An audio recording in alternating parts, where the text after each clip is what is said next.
ദൈവത്തിൻ്റെ അതിപരിശുദ്ധ നാമം വാഴ്ത്തപ്പെടുമാറാകട്ടെ. ഇന്നത്തെ വചനധ്യാനത്തിനായി നമുക്ക് റോമർക്കെഴുതിയ ലേഖനം 6-ാം അധ്യായത്തിലേക്ക് വരാം. റോമർക്കെഴുതിയ ലേഖനം 6-ാം അധ്യായം.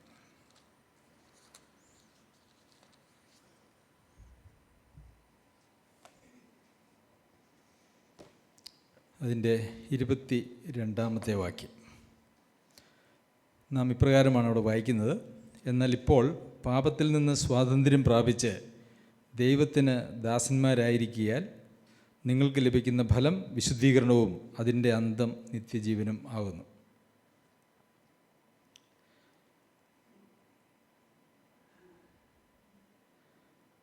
ഈ വാക്യം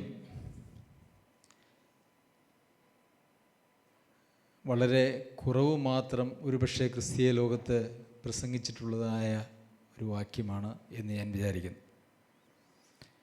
43 വർഷത്തെ എൻ്റെ വിശ്വാസ ജീവിതത്തിൽ ഞാൻ ഒരിക്കൽ പോലും ഈ വാക്യത്തെ അടിസ്ഥാനപ്പെടുത്തി ആരെങ്കിലും ദൈവവചനം പഠിപ്പിച്ചതായി കേട്ടിട്ടില്ല, ഓർക്കുന്നുമില്ല.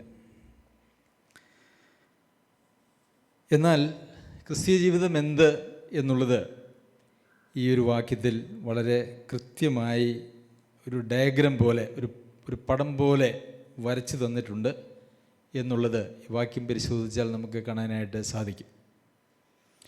ഇത് ഇന്നത്തെ ബഹുഭൂരിപക്ഷം സഭകളും പഠിപ്പിക്കുന്നതായ ഉപദേശത്തോട് ചേർന്ന് പോകുന്നില്ല എന്നുള്ളതുകൊണ്ടാണ് ഈ ഒരു വാക്യത്തെ അടിസ്ഥാനപ്പെടുത്തിയിട്ടുള്ളതായ പ്രസംഗങ്ങൾ അവർ ഒഴിവാക്കുന്നത്. എന്നാൽ ഇത്ര പ്രാധാന്യമുള്ള ഇതിന് ശേഷമുള്ള പാപത്തിൻ്റെ ശമ്പളം 23-ാമത്തെ വാക്യം വളരെ പേരുകെട്ടതായിട്ടുള്ളൊരു വാക്യമാണ്. എന്നാൽ നമുക്ക് അങ്ങനെ അതിനെ ഒഴിവാക്കുവാനായിട്ട് സാധിക്കുന്നതല്ല. അപ്പോൾ ക്രിസ്തീയ ജീവിതത്തെ 4 കാര്യങ്ങളിലൂടെയാണ് ഈ വാക്യത്തിൽ വെളിപ്പെടുത്തിയിരിക്കുന്നത്. എന്തൊക്കെയാണ്? എന്നാൽ ഇപ്പോൾ പാപത്തിൽ നിന്ന് സ്വാതന്ത്ര്യം പ്രാപിച്ച്. അപ്പോൾ ക്രിസ്തീയ ജീവിതത്തിൻ്റെ പ്രാഥമിക ഘട്ടം എന്ന് പറയുന്നത് പാപത്തിൽ നിന്നുള്ള സ്വാതന്ത്ര്യം ലഭിക്കുക എന്നുള്ളതാണ്. രണ്ടാമത്, ദൈവത്തിന് ദാസന്മാരായിരിക്കാൻ. അങ്ങനെ പാപത്തിൽ നിന്ന് സ്വാതന്ത്ര്യം പ്രാപിച്ചു, അത് കഴിഞ്ഞ് കഴിഞ്ഞാൽ നമ്മൾ ആരാണ് ആകുന്നത്? ദൈവത്തിന് ദാസന്മാരാണ്. പാപത്തിൽ നിന്ന് സ്വാതന്ത്ര്യം പ്രാപിക്കുക എന്ന് പറയുമ്പോൾ നാം നേരത്തെ എന്തായിരുന്നു? അതിന് മുമ്പുള്ള വാക്യങ്ങൾ നമ്മൾ വായിച്ചിരിക്കുന്നുണ്ട്.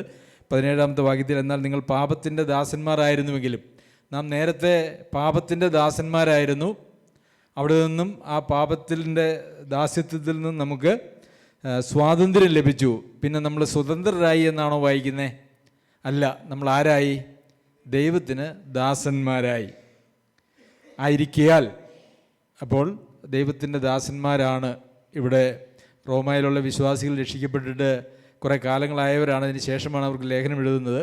അപ്പോൾ ഇപ്പോഴും അവരോട് പറയുന്നത് നമ്മൾ ദൈവത്തിൻ്റെ ദാസന്മാരാണ്. നമ്മളെ സംബന്ധിച്ചിടത്തോളം ദൈവത്തിൻ്റെ ദാസന്മാരാരാ?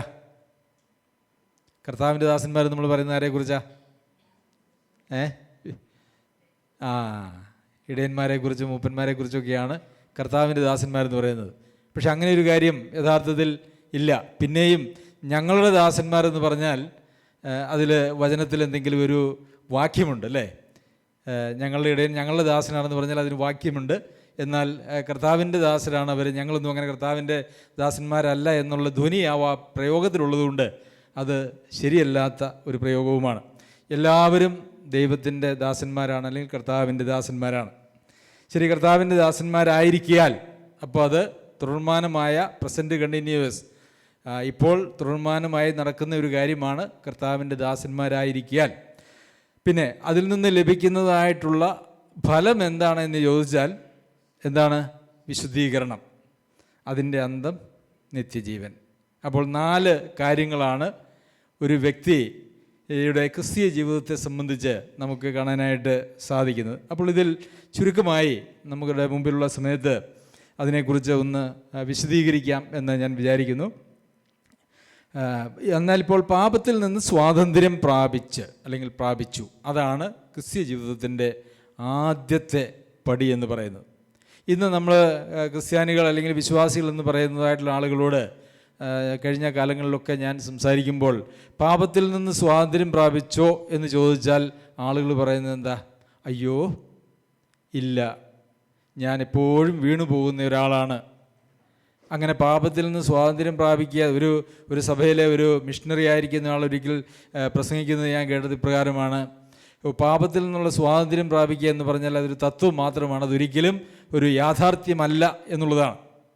അപ്പോൾ പാപത്തിൽ നിന്ന് സ്വാതന്ത്ര്യം പ്രാപിച്ചു എന്ന് ചോദിച്ചു കഴിഞ്ഞാൽ, അല്ല, ഞാൻ പാപത്തിൻ്റെ അടിമയാണ് എന്നുള്ള നിലയിലാണ് ഇന്ന് നമ്മളെ വിശ്വാസ ലോകത്ത് കാണുന്നതായിട്ടുള്ള ആളുകളുടെ സംസാരത്തിൽ നിന്നും അവരുടെ പ്രവർത്തനത്തിൽ നിന്നുമൊക്കെ നമുക്ക് മനസ്സിലാക്കുവാനായിട്ട് കഴിയുന്നത്. പാപത്തിൻ്റെ ദാസൻ പാപത്തിൽ നിന്ന് സ്വാതന്ത്ര്യം പ്രാപിച്ചിട്ടില്ല എന്ന വാക്കുകളാലും പ്രവൃത്തികളാലും അവർ പറയുന്നത് നമുക്ക് കാണുവാനായിട്ട് കഴിയും.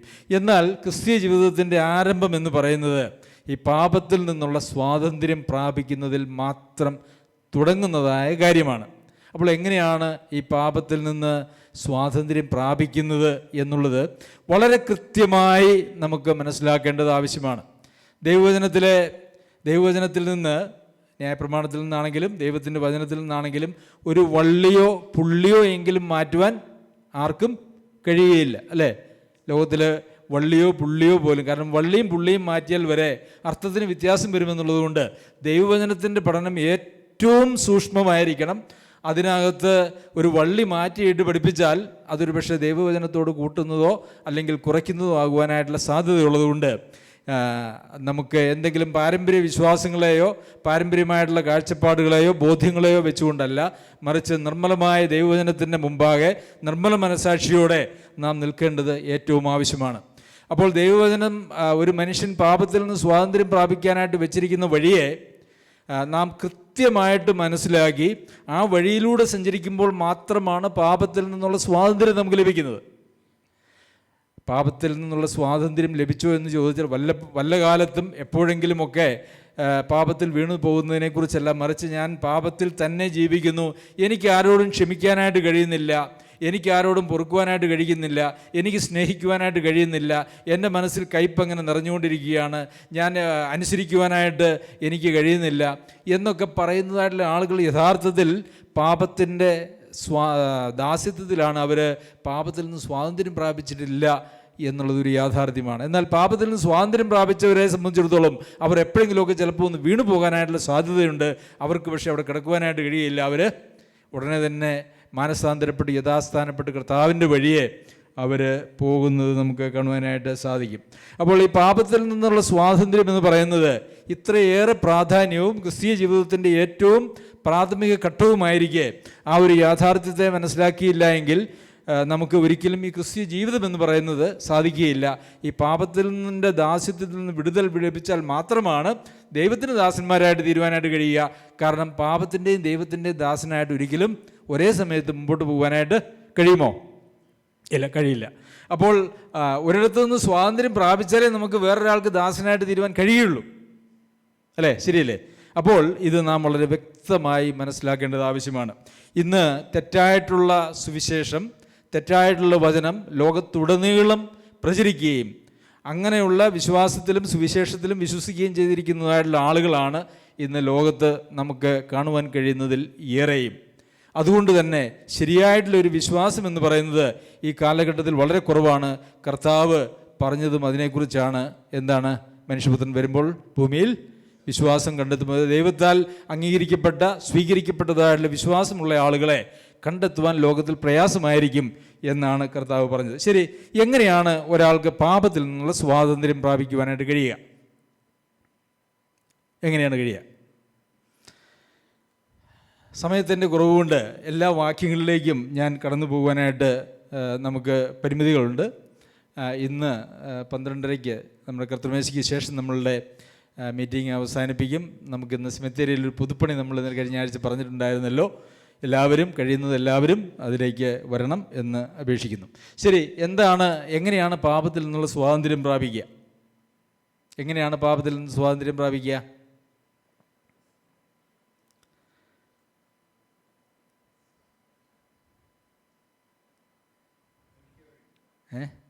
മരിക്കുക വഴി.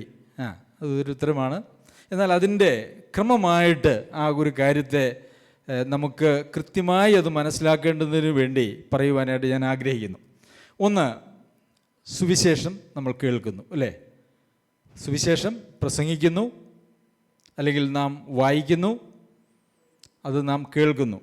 അത് കേട്ട് കഴിയുമ്പോൾ നമ്മൾ ദൈവത്തോടുള്ള നമ്മളുടെ സ്നേഹം, ഭയം, ദൈവത്തെ അനുസരിക്കുവാനായിട്ടുള്ള നമ്മുടെ താല്പര്യം, ദൈവസന്നിധിയിൽ താഴുവാനായിട്ടുള്ള നമ്മളുടെ മനോഭാവം, ഇത് നമ്മളിൽ ഉളവാകുന്നു എങ്കിൽ ശ്രദ്ധിക്കണം, ദൈവ ഇഷ്ടത്തോട് ചേർന്ന് നിന്ന് ദൈവത്തെ അനുസരിച്ച് ദൈവത്തെ ഭയപ്പെട്ട് ജീവിക്കുവാനായിട്ടുള്ള ഒരാഗ്രഹം നമ്മളുടെ ഹൃദയത്തിൽ ഉളവാകുന്നു എങ്കിൽ ആ സമയത്ത് ദൈവത്തിൻ്റെ പരിശുദ്ധാത്മാവ് നമ്മളുടെ മേൽ വരും. എവിടെ വരും? നമ്മളുടെ മേൽ വരും. ധാരാളം ഉദാഹരണങ്ങളുണ്ട്.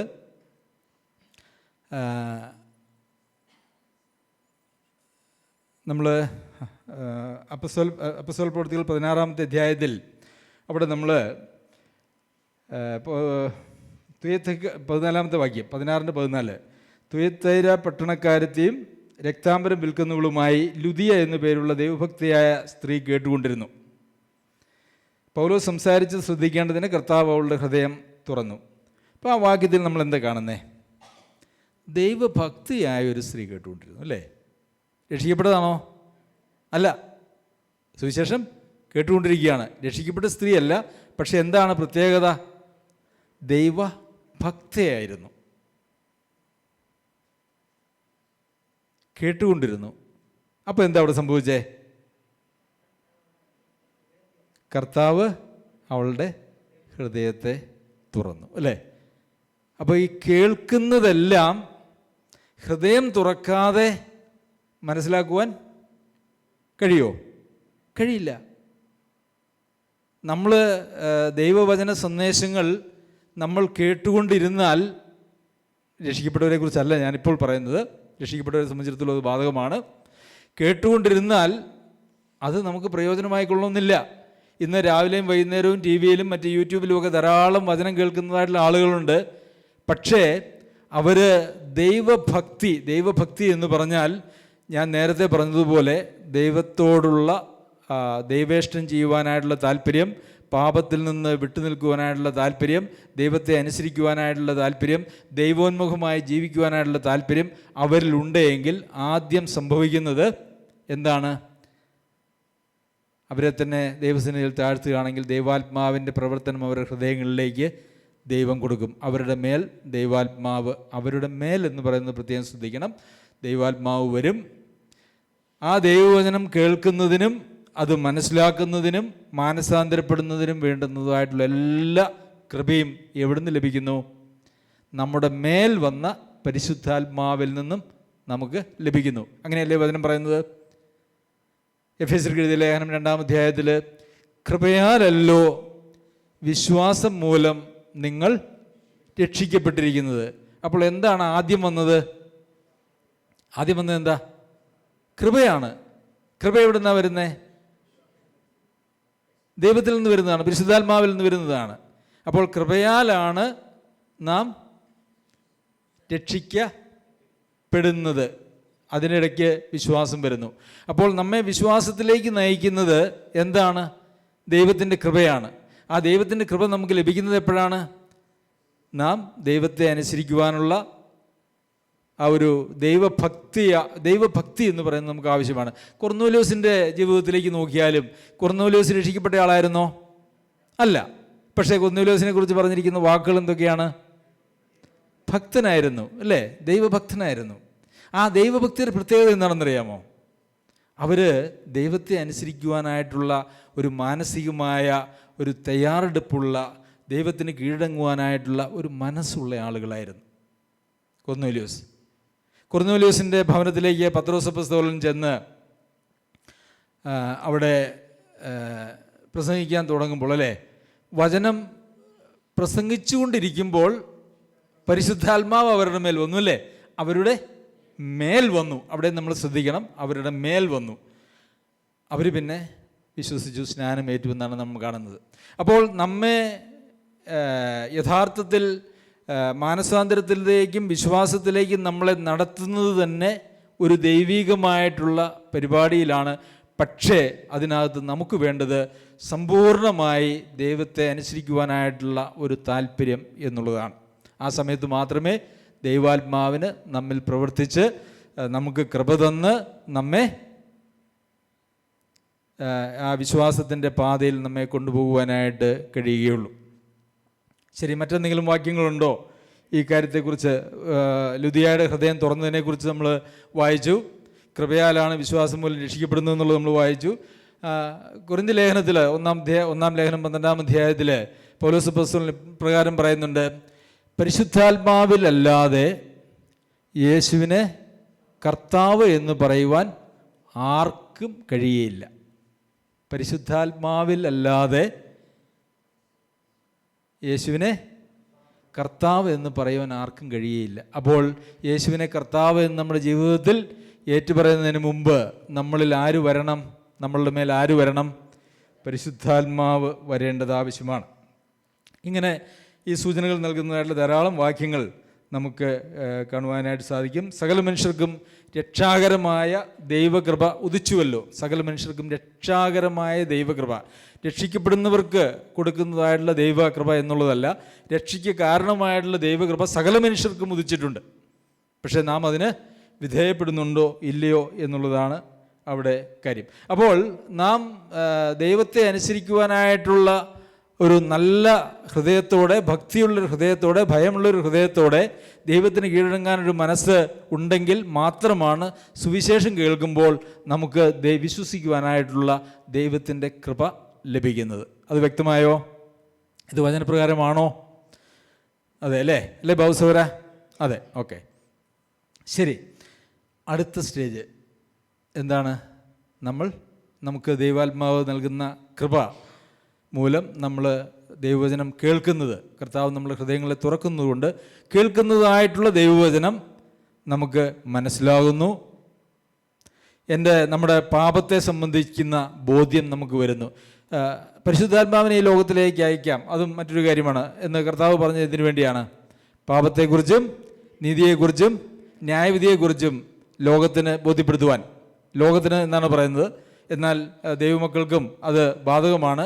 പക്ഷേ ഒരു മനുഷ്യൻ്റെ രക്ഷ എന്ന് പറയുന്നത് അത് യഥാർത്ഥത്തിൽ പാപത്തെക്കുറിച്ചുള്ള ശരിയായിട്ടുള്ള ഒരു ബോധം നമുക്ക് വരുന്നതിൽ നിന്നാണ് ആരംഭിക്കുന്നത്. തരുന്നത് ആരാണ്?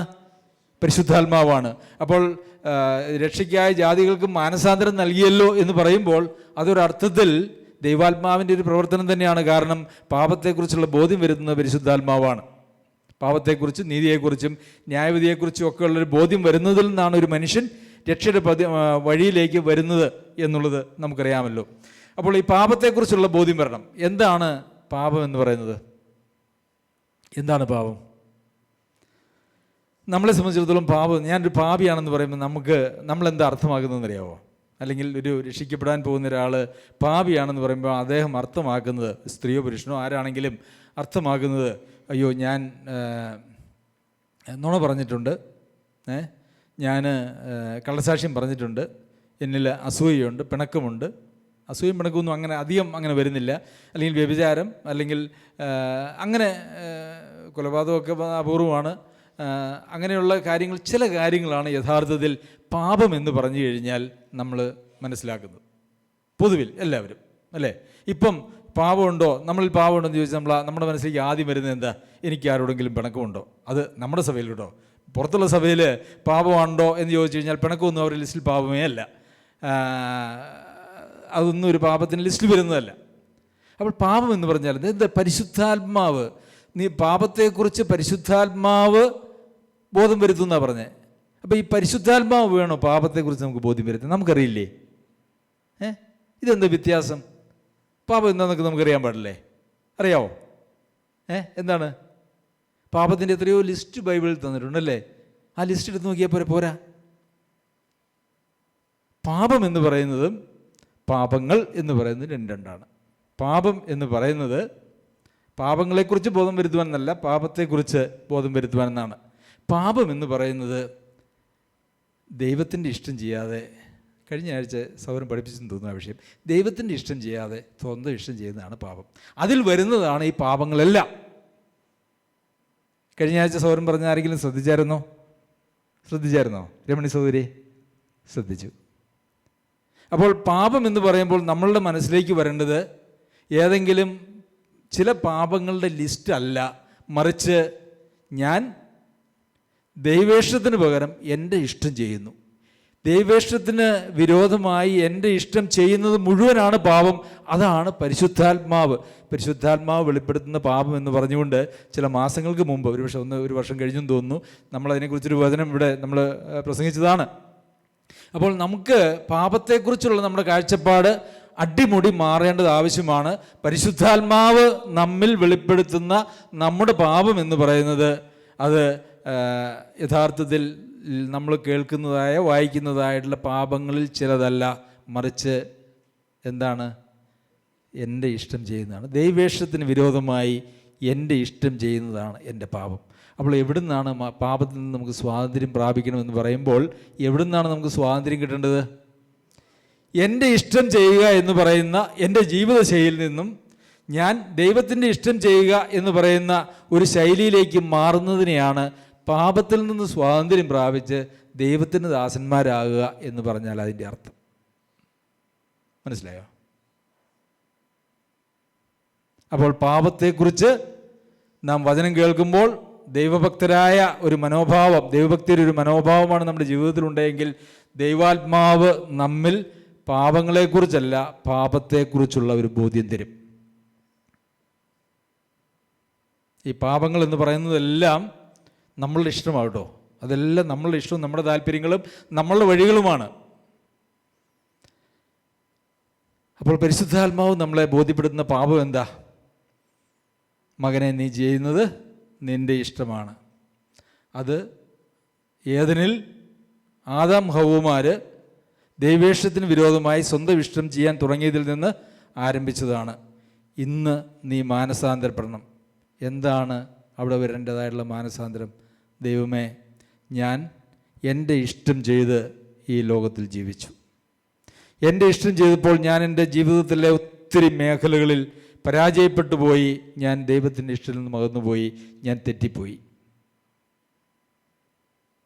ഇന്ന് ഞാൻ എൻ്റെ എല്ലാ ഇഷ്ടങ്ങളും വിട്ട് ദൈവേഷ്ടം ചെയ്യുന്നതിനായിട്ട് മാനസാന്തരപ്പെട്ട് തിരിയണമെന്നല്ലേ പറഞ്ഞിരിക്കുന്നത്.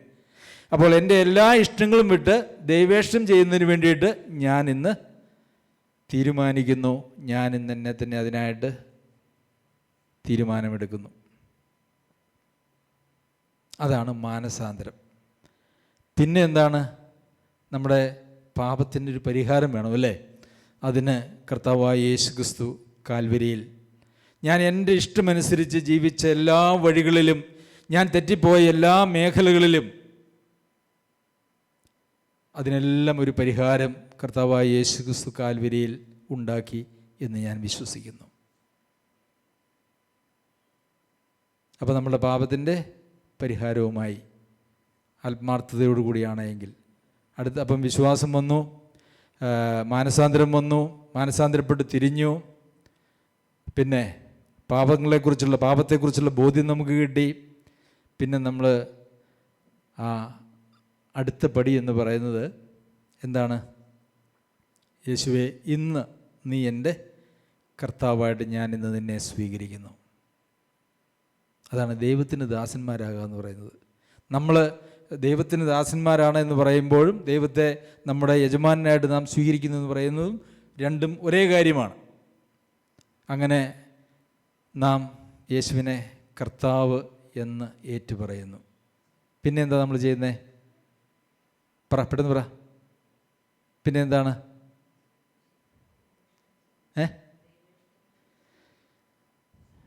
ഒരു കാര്യം അതിനിടയ്ക്ക് പ്രധാനപ്പെട്ട ഒരു കാര്യം വിട്ടുപോയല്ലോ. സ്നാനം ഇല്ലേ? ബൈബിളിൽ എവിടെയെങ്കിലും ഇങ്ങനെ മാനസാന്തരപ്പെട്ട ആളുകളുടെ സ്നാനം നീട്ടിവെച്ചതായിട്ട് കണ്ടിട്ടുണ്ടോ? ഇല്ല. ബൈബിളിൽ എപ്പോഴും സ്നാനം അപ്പോൾ തന്നെയായിരുന്നു. ഒരു സമയം പോലും അതിന് വ്യത്യാസമില്ല.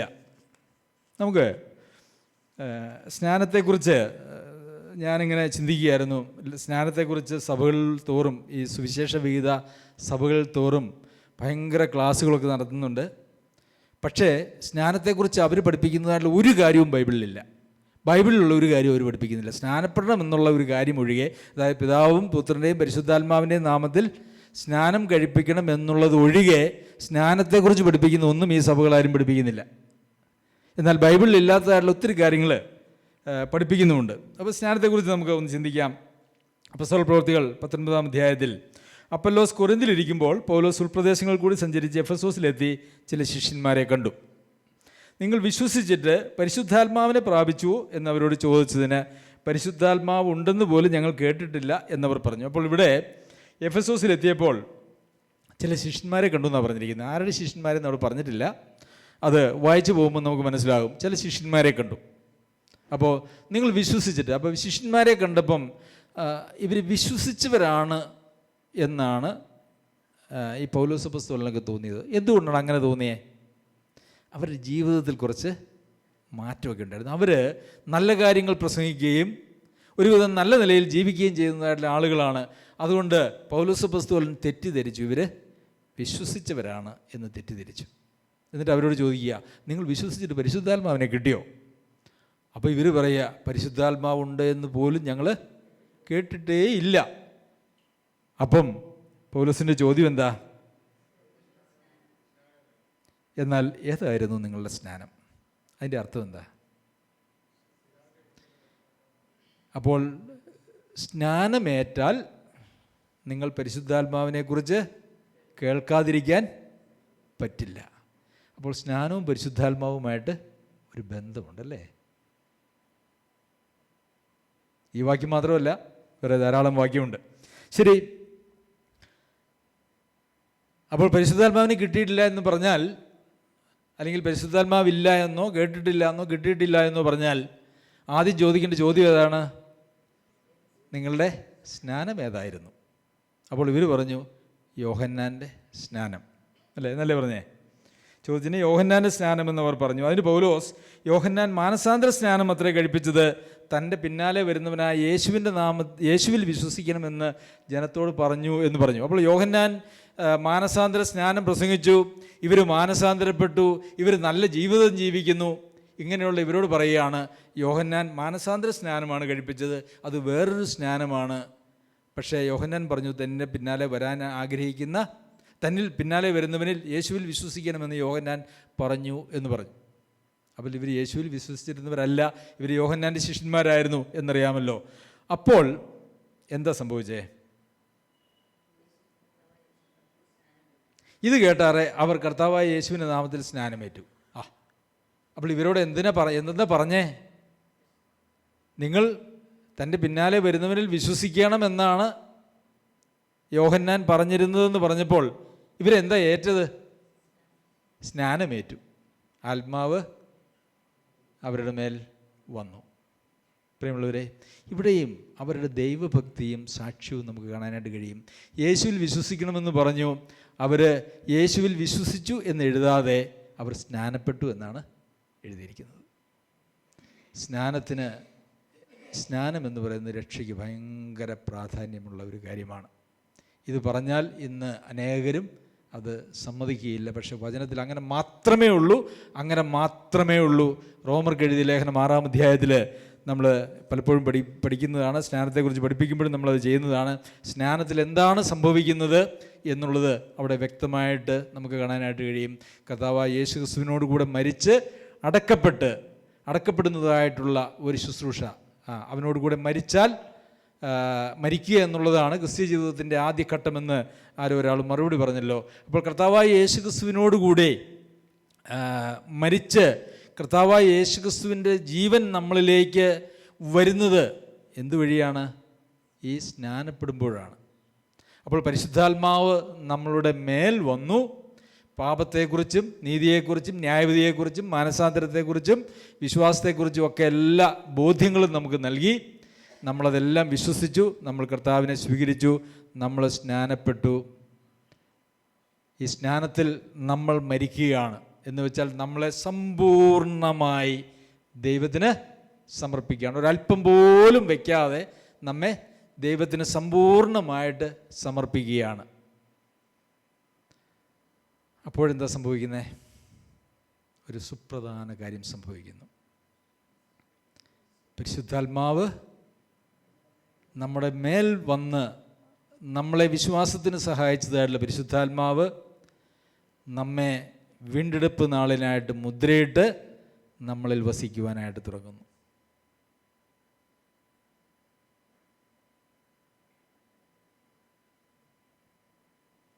പത്രോസിൻ്റെ അപ്പസ്തോലൻ്റെ ഒന്നാമത്തെ പ്രസംഗത്തിൽ പത്രോസ് അപ്പസ്തോലൻ എന്താ പറഞ്ഞേ? നിങ്ങൾ മാനസാന്തരപ്പെട്ട് കർത്താവായ യേശു ക്രിസ്തുവിൻ്റെ നാമത്തിൽ ഓരോരുത്തരും സ്നാനമേൽപ്പിൻ, എന്നാൽ പരിശുദ്ധാത്മാവ് എന്ന ദാനം നിങ്ങൾക്ക് ലഭിക്കും. എന്നാൽ അപ്പോൾ എപ്പോഴാണ് പരിശുദ്ധാത്മാവിന് ദാനം ലഭിക്കുന്നത്? മാനസാന്തരപ്പെടണം, സ്നാനപ്പെടണം, അല്ലേ? അതിൻ്റെ ഒരു സൂചന നമുക്ക് കർത്താവായ യേശു ക്രിസ്തുവിൻ്റെ സ്നാനത്തിലും കാണുവാനായിട്ട് കഴിയും. നമ്മെയും കർത്താവായ യേശു ക്രിസ്തുവിനെയും എല്ലാ നിലയിലും താരതമ്യപ്പെടുത്തുവാനായിട്ട് കഴിയുകയില്ല. പക്ഷേ പരിശുദ്ധ യോഹന്നാൻ്റെ കീഴിൽ കർത്താവായ യേശു ക്രിസ്തു സ്നാനമേറ്റ് പൊങ്ങിയപ്പോൾ ആര് വന്നു? പരിശുദ്ധാത്മാവ് വന്നു കർത്താവിനെ നടത്തുവാനായിട്ട് ആരംഭിച്ചു. അപ്പോൾ നമ്മുടെ സമ്പൂർണ്ണ സമർപ്പണം യഥാർത്ഥത്തിൽ സ്നാനത്തിനാണ് നടക്കുന്നത്. സ്നാനം കേവലം ശരീരത്തിൻ്റെ അഴുക്ക് കളയുന്നതായിട്ടല്ല, മറിച്ച് ദൈവത്തോടുള്ള നല്ല മനസ്സാക്ഷിക്കായുള്ള അപേക്ഷയത്രേ. വിശ്വസിക്കുകയും സ്നാനമേൽക്കുകയും ചെയ്യുന്നവൻ രക്ഷിക്കപ്പെടും എന്നും ഇങ്ങനെയുള്ള ധാരാളം വാക്യങ്ങൾ നമുക്ക് ബൈബിളിൽ കാണുവാനായിട്ട് കഴിയും. ക്രിസ്തുവിനോട് ചേരുവാൻ സ്നാനമേറ്റിരിക്കുന്നവരായിട്ടുള്ള നാം ക്രിസ്തുവിനോട് സ്നാനത്തിലൂടെ ചേർന്ന് കഴിയുമ്പോൾ പരിശുദ്ധാത്മാവ് നമ്മെ മുദ്രയിട്ട് നമ്മൾ നമ്മെ തന്നെ പൂർണ്ണമായും സമർപ്പിച്ചു. അപ്പോൾ കർത്താവ് നമ്മെ പൂർണ്ണമായിട്ട് ഇവൻ എൻ്റെ സ്വത്താണ്, ഇവൾ എൻ്റെ സ്വത്താണ്, ഇനി ആർക്കും ഈ വ്യക്തിയുടെ മേൽ യാതൊരു അധികാരവുമില്ല. അതാണ് സീൽ ചെയ്യുന്നതിൻ്റെ അർത്ഥം, അല്ലേ? ഈ ഞാൻ ബാങ്കിലായിരുന്നുകൊണ്ടാണ് ബാങ്കിൻ്റെ ഉദാഹരണം പറയുന്നത്. ബാങ്ക് ആളുകളുടെ വീടും ഒക്കെ പോയി ജപ്തി ചെയ്ത് കഴിഞ്ഞ് കഴിയുമ്പം ആ താഴേൽ ഒരു മെഴുകൊക്കെ വെച്ച് സീല് വെച്ച് അത് കിട്ടി എല്ലാം ഇട്ടിച്ചിങ്ങ് പോരും. എന്താ അതിൻ്റെ അർത്ഥം? ഇതിന്മേൽ വേറെ ആർക്കും ഒരവകാശവുമില്ല, ബാങ്കിനാണ് ഇതിന്മേലുള്ള അവകാശം. അതുപോലെ തന്നെ നാം നമ്മെ തന്നെ സമ്പൂർണ്ണമായി സമർപ്പിച്ചു കഴിയുമ്പോൾ അത് ദൈവം ബലമായി നമ്മളെ പിടിച്ചെടുക്കുകയല്ല, മറിച്ച് നമ്മെ സമ്പൂർണ്ണമായ ദൈവത്തിന് സമർപ്പിച്ചു കഴിയുമ്പോൾ ദൈവം നമ്മെ സ്വീകരിക്കുന്നു. എന്നിട്ട് ഇവൻ എൻ്റെ സ്വന്തം, ഇവൾ എൻ്റെ സ്വന്തം, ഇനി എനിക്കാണ് ഇവൻ്റെ മേൽ അല്ലെങ്കിൽ ഇവളുടെ മേൽ ഉള്ള അധികാരം. ദൈവം സീൽ ചെയ്തു. നമ്മെ പിന്നെ നടത്തുവാനായിട്ട് പരിശുദ്ധാത്മാവിനെ നമ്മളുടെ ഹൃദയത്തിലേക്ക് നൽകുകയാണ് ചെയ്യുന്നത്. നമ്മളുടെ മേൽ വന്ന് നമ്മെ വിശ്വാസത്തിലേക്ക് നടത്തി, നമ്മെ ആ രക്ഷയുടെ വഴികളിലൂടെ നമ്മെ നടത്തിയതായിട്ടുള്ള പരിശുദ്ധാത്മാവ് നമ്മുടെ ഉള്ളിൽ വാസം ചെയ്യുവാനായിട്ട് ആഗ്രഹിക്കുന്നു. ആ ആത്മാവിനെ അനുസരിച്ചിട്ടുള്ള ജീവിതമാണ് ദൈവത്തിന് ദാസന്മാരായിരിക്കാൻ എന്ന് പറയുന്നത് കൊണ്ട് അവിടെ ഉദ്ദേശിച്ചിരിക്കുന്നത്. പിന്നെയുള്ള ജീവിതം എന്താണ്? നമ്മുടെ ഇഷ്ടമൊക്കെ വിട്ടു ദൈവത്തിൻ്റെ ഇഷ്ടത്തിനായി ദൈവത്തിന് ദാസന്മാരായി ജീവിക്കുന്നതായിട്ടുള്ള ജീവിതമാണ് ക്രിസ്തീയ ജീവിതം. അവിടെ നമ്മുടെ ഇഷ്ടത്തിന് യാതൊരു വക പ്രസക്തിയുമില്ല, യാതൊരു വക പ്രസക്തിയുമില്ല. നമ്മൾ മാനസാന്തരപ്പെട്ടത് എവിടെ നിന്നാണ്? നമ്മുടെ ഇഷ്ടം ചെയ്ത് ജീവിക്കുന്നതിൽ നിന്നുമാണ് നമ്മൾ മാനസാന്തരപ്പെട്ട് ദൈവത്തിൻ്റെ ഇഷ്ടത്തിന് വേണ്ടി ജീവിക്കുന്ന ഒരു വഴിയിലേക്ക് നാം വന്നത്.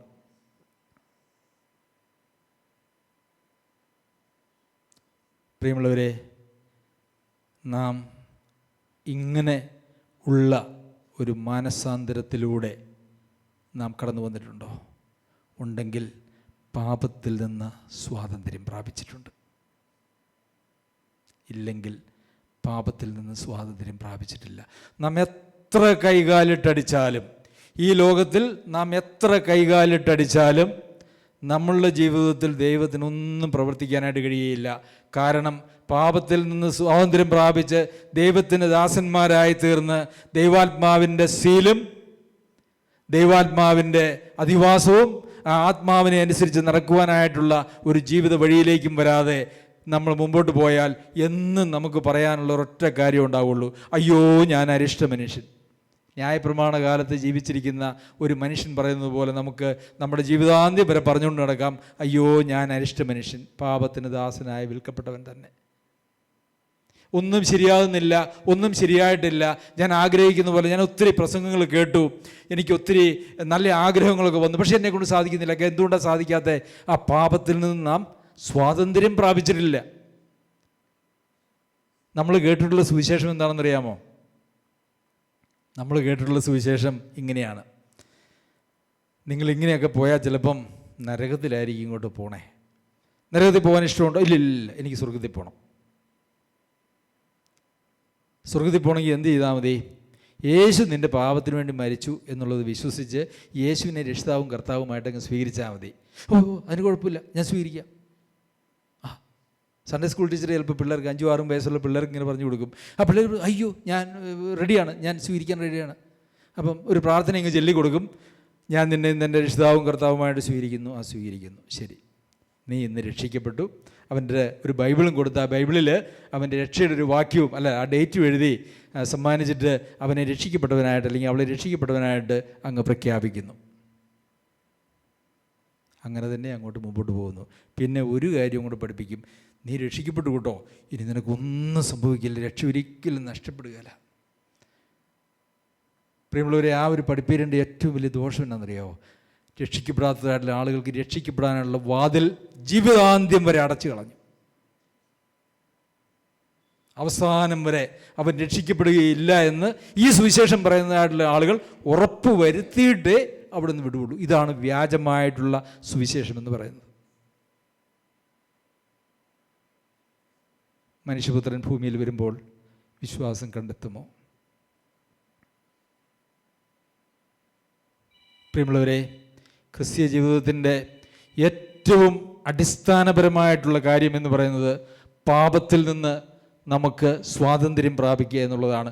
അതിന് ഈ വഴികളിലൂടെ കടന്നു പോയാൽ മാത്രമേ പാപത്തിൽ നിന്നൊരാൾക്ക് സ്വാതന്ത്ര്യം പ്രാപിക്കുവാനായിട്ട് കഴിയുള്ളൂ. അല്ലെങ്കിൽ നിലവിളിയുമായിട്ട് അവസാനം വരെ ജീവിക്കും. അപ്പോൾ ഇതിനിടയ്ക്ക് ചില അത്ഭുതങ്ങൾ, പ്രവൃത്തികളോ, ചില അന്യഭാഷയോ, അതല്ല എങ്കിൽ ചില പ്രവചനങ്ങളോ, ചില ഭൂതങ്ങളെ പുറത്താക്കലോ ഒക്കെ നടന്നിട്ടുണ്ടാവും. പരിശുദ്ധാത്മാവ് അവരുടെ മേൽ വന്നപ്പോൾ അവരെന്ത് പറഞ്ഞു? അന്യഭാഷയിൽ സംസാരിച്ചു. പരിശുദ്ധാത്മാവ് അവരെ മുദ്രയിട്ടതിന് ശേഷം അന്യഭാഷയിൽ സംസാരിച്ചു എന്നല്ല പറഞ്ഞേക്കണേ. ശ്രദ്ധിച്ചിട്ടുണ്ടോ? ഉണ്ടോ? പരിശുദ്ധാത്മാവ് അവരുടെ മേൽ വന്നപ്പോഴേ അവർ അന്യഭാഷയിൽ സംസാരിക്കാനായിട്ട് തുടങ്ങി. അതൊന്നും നമ്മെ ദൈവത്തിൻ്റെ ദാസന്മാരായി നാം ഏൽപ്പിച്ചു കൊടുത്തു എന്നുള്ളതിൻ്റെ തെളിവല്ല. ഒരു കൃപാവരങ്ങളും ഒരു പ്രാർത്ഥനയുടെ ഉത്തരങ്ങളും നമ്മളെ ഏതെല്ലാം വലിയ രോഗത്തിൽ നിന്ന് നമ്മെ സൗഖ്യമാക്കി എന്ന് പറഞ്ഞാലും അതൊന്നും നമ്മുടെ ആത്മരക്ഷയുടെയോ നമ്മുടെ സമർപ്പണത്തിൻ്റെയോ ഒരു തെളിവല്ല. അത് തെളിവായിരുന്നുവെങ്കിൽ, അത് നിത്യമായിരുന്നുവെങ്കിൽ മത്തായി എഴുതിയ സുവിശേഷം 7-ാം അധ്യായത്തിൽ നാം വായിക്കുന്നതായിട്ടുള്ള ആ വാക്യങ്ങൾ ബൈബിളിൽ ഉണ്ടാകുവാനായിട്ട് പാടില്ല. ഞാൻ നിങ്ങളെ ഒരു നാളും അറിഞ്ഞിട്ടില്ല. ഞാൻ നിങ്ങളെ ഒരിക്കൽ അറിഞ്ഞു, പിന്നെ ഞാൻ ആ അറിവ് മാറ്റിവെച്ചു എന്നല്ല പറയുന്നത്. ഞാൻ നിങ്ങളെ ഒരു നാളും അറിഞ്ഞിട്ടില്ലെന്ന് തന്നെയാണ് പറയുന്നത്. എങ്ങനെ?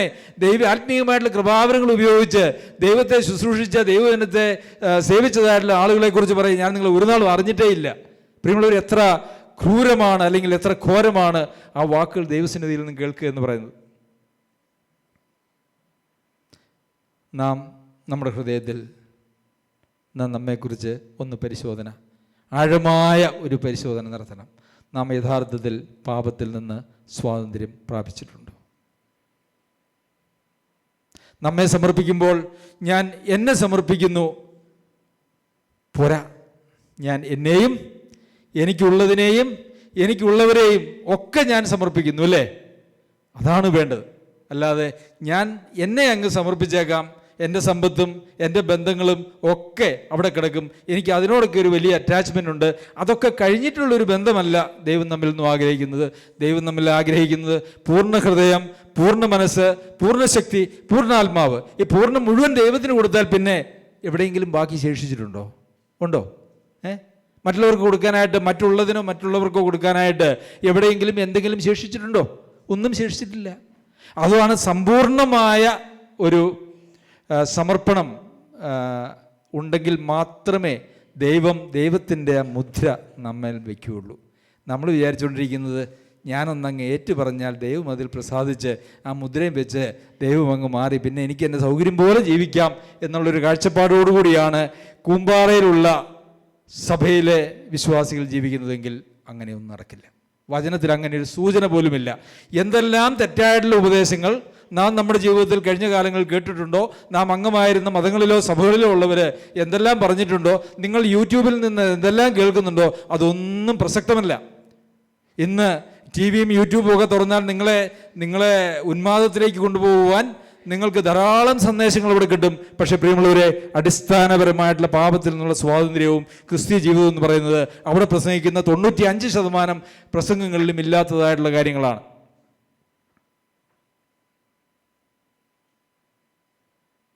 നാം ദൈവത്തിൻ്റെ ദാസന്മാരാണോ? പാപത്തിൽ നിന്നുള്ള സ്വാതന്ത്ര്യത്തെക്കുറിച്ച് പറഞ്ഞു. ഞാൻ ഇതിനിടയ്ക്ക് ഒന്ന് പറഞ്ഞോട്ടെ. നമുക്കുള്ളതിനെ എല്ലാം ദൈവത്തിന് സമർപ്പിക്കണമെന്ന് പറഞ്ഞല്ലോ. നമ്മൾ ഈ വർഷം ആദ്യം നമ്മളൊരു സ്തോത്രകാഴ്ചപ്പെട്ടി വെച്ചു. എന്നെ അത്ഭുതപ്പെടുത്തിയ അല്ലെങ്കിൽ ഭയപ്പെടുത്തിയ ഒരു കാര്യം എന്ന് പറയുന്നത്, പലപ്പോഴും അതിനകത്ത് വരുന്ന നോട്ടിൻ്റെ എണ്ണം നോക്കിയാൽ 2 അല്ലെങ്കിൽ 3. എനിക്ക് ശരിക്കും പറഞ്ഞ ഭയം തോന്നി. നമ്മെ ദൈവത്തിന് യഥാർത്ഥത്തിൽ നാം സമർപ്പിച്ചിട്ടുണ്ടോ? അങ്ങനെ നമ്മെ സമ്പൂർണ്ണമായി ദൈവത്തിന് സമർപ്പിച്ച ആളുകളാണെങ്കിൽ അങ്ങനെ ഒരിക്കലും വരുവാനായിട്ട് പാടില്ല. അപ്പോൾ സമ്പൂർണ്ണമായി നമ്മെ സമർപ്പിച്ചിട്ടില്ല എന്നുള്ളതിൻ്റെ ഒരു തെളിവ് എനിക്ക് അവിടെയും കാണുവാനായിട്ട് കഴിച്ചു. പ്രിയമുള്ളവരെ, ദൈവത്തിൻ്റെ ഇഷ്ടം ചെയ്യുക എന്ന് പറഞ്ഞാൽ എന്താണ്? നമ്മളെ സംബന്ധിച്ചിടത്തോളം ദൈവത്തിന് ഇഷ്ടം ചെയ്യുക, ദൈവത്തെ പ്രസാദിപ്പിക്കുക എന്ന് പറഞ്ഞാൽ എന്താണെന്നറിയാമോ? ഞായറാഴ്ച വരിക, നല്ല ഒച്ചത്തിൽ പാട്ടൊക്കെ പാടി, കൈയൊക്കെ കൊട്ടി, അന്യഭാഷ ഇവിടെ ഇല്ല, അന്യഭാഷയൊക്കെ പറഞ്ഞ്, ഞാൻ പൊതുവിലാണ് പറയുന്നത്, അന്യഭാഷയൊക്കെ പറഞ്ഞ്, പിന്നെ കുറേ ഒച്ചപ്പാടും കുറേ മ്യൂസിക്കും ഒക്കെ ഉണ്ടാക്കി ഒന്ന് വേർത്ത് കുളിച്ച് അങ്ങ് പോയി കഴിഞ്ഞ് കഴിയുമ്പോൾ ഇന്നത്തെ ആരാധന നല്ല ആരാധനയായിരുന്നു എന്ന് പറയും. പ്രിയമുള്ളവർ, അതും ക്രിസ്തീയ ജീവിതമായിട്ട് ഉള്ള ബന്ധം എന്ന് പറയുന്നത് വളരെ തുച്ഛമാണ്, വളരെ തുച്ഛമാണ്. നമ്മളുടെ രാവിലെ എഴുന്നേറ്റ് നാം ജീവിക്കുന്ന രാത്രി കിടക്കുന്നത് വരെയുള്ള 7 ദിവസത്തെ നമ്മുടെ ജീവിതത്തിൻ്റെ അവസ്ഥകളാണ് നമ്മളുടെ ആരാധനയും ക്രിസ്തീയ ജീവിതം എന്ന് പറയുന്നത്. ആ സമയത്തെല്ലാം നാം ദൈവത്തിൻ്റെ ദാസന്മാരാണോ? ദൈവത്തിൻ്റെ ദാസന്മാരാണെങ്കിൽ നമ്മൾ ദൈവത്തിൻ്റെ അടിമ, ദാസൻ എന്ന് പറഞ്ഞാൽ അടിമ എന്നാണല്ലോ. ദൈവം എന്ത് പറയുന്നുവോ അത് കേട്ടുകൊണ്ട് ജീവിക്കുന്നതായിട്ടുള്ള ആളുകളെയാണ് ദൈവത്തിൻ്റെ ദാസന്മാരെന്ന് പറയണേ. അത് ശുശ്രൂഷന്മാരെ കുറിച്ച് നമുക്ക് വലിയ കാഴ്ചപ്പാടുണ്ടല്ലേ, അവരെങ്ങനെയായിരിക്കണം അല്ലേ? നിങ്ങളുടെ എല്ലാം മനസ്സിലില്ലേ ഇവിടെ വചനം ശുശ്രൂഷിക്കുന്ന ആരെങ്കിലും ഇടയന്മാരായിട്ടുള്ള ആളുകളെ കുറിച്ച് അവരങ്ങനെ ആയിരിക്കണം, അവരുടെ വർത്തമാനം എങ്ങനെയായിരിക്കണം, അവർക്കൊരു തെറ്റും വന്നുകൂടാ, അവരുടെ കാഴ്ചപ്പാട് ഇങ്ങനെയായി, എല്ലാവർക്കും കാഴ്ചപ്പാടില്ലേ?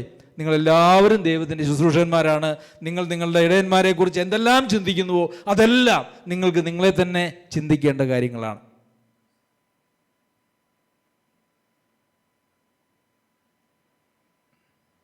നാം ദൈവത്തിൻ്റെ ദാസന്മാരാണോ? അങ്ങനെ ദൈവത്തിൻ്റെ ദാസന്മാരായി അല്ലെങ്കിൽ ദൈവത്തിൻ്റെ അടിമകൾ ആയി ദൈവം പറയുന്നത് മാത്രം ചെയ്യുന്നവരായി നാം ജീവിക്കുമ്പോൾ അതിൻ്റെ ഫലം എന്താ? വിശുദ്ധീകരണം. വിശുദ്ധീകരണം. അപ്പോൾ നമ്മളിലൊരു വിശുദ്ധീകരണം സംഭവിക്കുന്നില്ല എങ്കിൽ അതിൻ്റെ അർത്ഥം എന്താ? രണ്ടാമത്തെ പടിയിലും നമ്മളില്ല. ആദ്യത്തെ പടിയിലില്ലെങ്കിൽ രണ്ടാമത്തെ പടിയിലേക്ക് വരുവാനായിട്ട് കഴിയില്ലല്ലോ. പാപത്തിൽ നിന്ന് സ്വാതന്ത്ര്യം പ്രാപിച്ചാൽ മാത്രമേ ദൈവത്തിന് ദാസനാകാനായിട്ട് കഴിയുള്ളൂ. ഇനി പാപത്തിൽ നിന്ന് സ്വാതന്ത്ര്യം പ്രാപിച്ചു കഴിഞ്ഞ ഒരാൾ ദൈവത്തിന് ദാസനായിട്ട് ജീവിക്കുന്നില്ലെങ്കിൽ അവിടെയും വിശുദ്ധീകരണമില്ല. അതിൻ്റെ അന്തം അല്ലേ? വിശുദ്ധീകരണത്തിൻ്റെ 4-ാമത്തെ പടി എന്താ? നിത്യജീവൻ. ഇതെവിടെയെങ്കിലും നിങ്ങൾ പ്രസംഗിച്ച് കേട്ടിട്ടുണ്ടോ? ഞാൻ 43 വർഷം കേട്ടിട്ടില്ല. ഇത് വചനത്തിലുള്ളതല്ലേ? ഞാൻ പറഞ്ഞ ഏതെങ്കിലും കാര്യങ്ങൾ വചനത്തിനോട് വിരുദ്ധമായിട്ടോ അല്ലെങ്കിൽ വചനത്തിലെ പ്രമാണങ്ങൾക്ക് പൊതുവിൽ അത് വിരുദ്ധമായിട്ടോ ഏതെങ്കിലും വാക്യങ്ങൾക്ക് വിരുദ്ധമായിട്ടോ നിങ്ങൾ കണ്ടിട്ടുണ്ടോ? കേട്ടിട്ടുണ്ടോ? മനസ്സിലാക്കിയിട്ടുണ്ടോ? ചിന്തിക്കുന്നുണ്ടോ? ഉണ്ടെങ്കിൽ ഇതിന് ശേഷം നമുക്ക് മീറ്റിങ്ങിന് ശേഷം സംസാരിക്കാവുന്നതാണ്. ഇത് വചനത്തിലെ കൃത്യമായ പഠിപ്പിക്കലാണ്. ഇതല്ലാതെ ഒന്നും വചനത്തിലില്ല.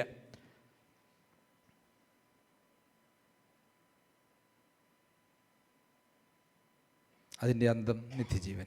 പ്രിയമുള്ളവരെ, നാം പാപത്തിൽ നിന്ന് സ്വാതന്ത്ര്യം പ്രാപിച്ചിട്ടുണ്ടോ? നാം ദൈവത്തിന് ദാസന്മാരായിട്ടുണ്ടോ? നാം വിശുദ്ധീകരണത്തിൽ വളരുന്നുണ്ടോ? ക്രിസ്തു എന്ന തലയോളം നാം രൂപാന്തരപ്പെടുന്നുണ്ടോ? അതെയോ അന്നും ഇന്നും എന്നും ഒരുപോലെയാണോ? ഈ പടികളിലൂടെ കടന്നു പോകുമ്പോൾ അതിൻ്റെ അന്തം നിത്യജീവൻ. ദൈവിക ജീവനെക്കുറിച്ച്, നിത്യജീവനെക്കുറിച്ച്, ക്രിസ്തീയ ജീവിതത്തെക്കുറിച്ച് നമുക്കുള്ളതായിട്ടുള്ള എല്ലാ തെറ്റായിട്ടുള്ള കാഴ്ചപ്പാടുകളെയും മാറ്റി ദൈവവചനത്തിൻ്റെ നിർമ്മലമായ സത്യത്തിലേക്ക് നാം കടന്നു വരേണ്ടത് ആവശ്യമാണ്. കർത്താവിൻ്റെ ന്യായവിധിയുടെ ദിവസം, കർത്താവിൻ്റെ വരവ്, നമ്മുടെ മരണം, ഇത് മാറ്റിവെക്കാൻ കഴിയുന്നൊരു കാര്യമല്ല. ഈ സുവിശേഷം നമ്മളുടെ ജീവിതത്തിൽ ഒരു യാഥാർത്ഥ്യമല്ലെങ്കിൽ നമ്മൾ ആരോടാണ് സുവിശേഷം പറയുക? നമ്മൾ പറയാൻ പോകുന്ന സുവിശേഷം എന്താണ്? ഈ സത്യസുവിശേഷം അത് ആ ഒരു നിലയിൽ നാം മനസ്സിലാക്കുകയും നമ്മളുടെ ജീവിതത്തിൽ അത് അർത്ഥവത്തായി തീരുകയും ചെയ്യുമ്പോഴാണ് നമുക്ക് മറ്റുള്ളവരോട് ഈ സുവിശേഷം പറയുവാനായിട്ട് കഴിയുന്നത്.